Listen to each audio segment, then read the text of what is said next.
amigas y amigos, ¿cómo están? Muchas gracias por su valiosa compañía. Por favor, ¿me ayudan a llegar a 1000 suscriptores? ¿Me regalan un like?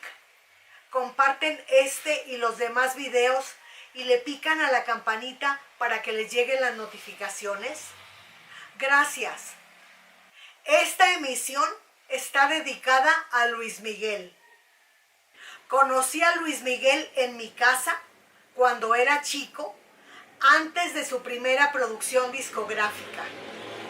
Yo estaba casada con Jorge Neri, director musical y arreglista de José José y Lupita D'Alessio cuando estaban en la cumbre. En teatro también dirigió las comedias musicales más importantes en México.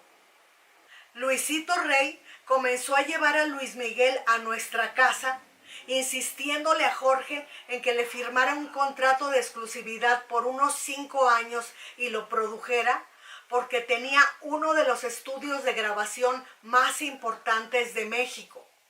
Pero a Jorge le caía bastante mal el niño y no hacía el menor intento por atenderlo. Luis Rey era un hombre agradable, encantador, diría yo, y el niño también, y además muy educado. Entonces, mientras ellos hablaban, y en virtud de la horrible actitud de Jorge hacia Luis Miguel, yo platicaba con él y le acompañaba canciones en el piano a propósito para que aquél lo escuchara. Se sabía muchas canciones populares para la edad que tenía, de José Alfredo Jiménez, Cuco Sánchez, Tomás Méndez, Álvaro Carrillo, muchas.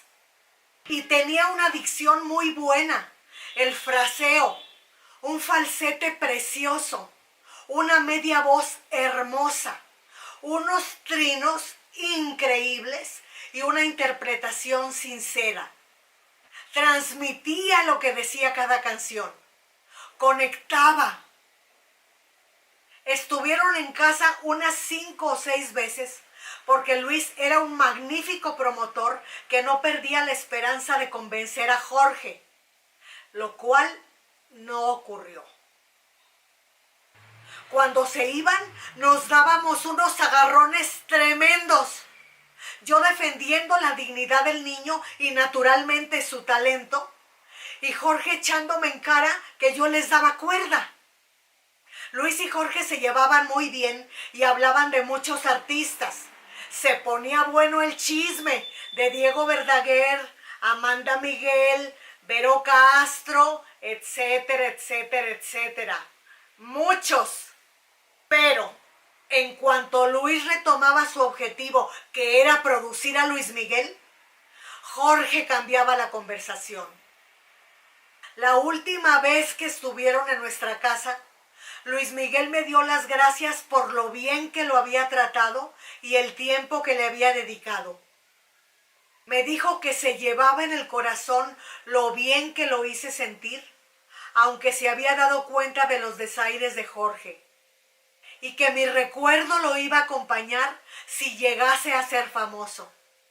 El niño estaba muy conmovido y yo también. Dios, Jorge lo rechaza y Luis Rey consigue que lo firme y lo lance Emmy. ¡Por supuesto! El niño era una joya en todos los sentidos. Jorge era un prodigio en la música, pero arrogante, soberbio y nunca tuvo visión para reconocer el talento en los demás. Así como dejó ir a Luis Miguel, dejó ir a otros muy valiosos y se daba cuenta muchos años después.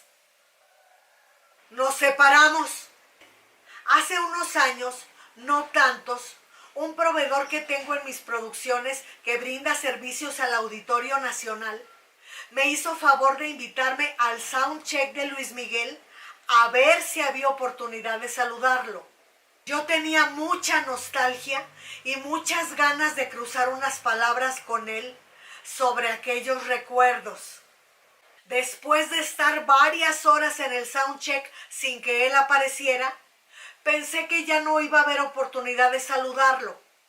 comencé a despedirme de los músicos y técnicos que conozco, cuando de repente llegó nuestro conocido común, habló brevemente con él, me hizo la seña de que me acercara. ¿Y qué creen? No nos reconocimos. La mirada del hombre que tenía frente a mí no era la de aquel niño con quien compartí alrededor de 4 horas, varios días en mi casa, entre pláticas y canciones. Intuí que la persona que tenía frente a mí no era aquel a quien yo quería recordarle lo que me dijo si llegase a ser famoso.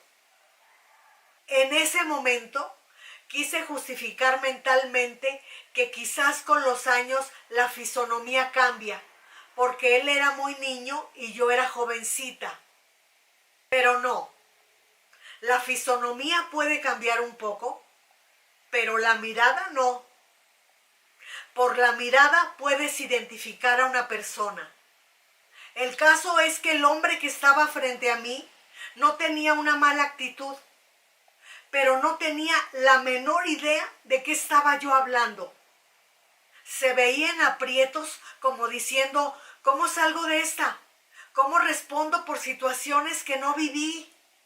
Y yo me sentí cohibida, preocupada, por hacer pasar por este aprieto a alguien a quien yo tampoco estaba reconociendo. ¿Será que no es aquel a quien he estado refiriendo aquí? ¿A quien conocimos siendo niño? Si no es, ¿dónde está Luis Miguel? Donde quiera que estés, Luis Miguel, te mando luz divina, consideración y respeto. Y quiero decirte que me honra haber compartido con semejante artista 20 y tantas horas de nuestras vidas, charlando, tocando y cantando, cuando ni tú ni yo sabíamos a dónde ibas a llegar. Te mando cariño y buenos recuerdos. Que Dios te bendiga.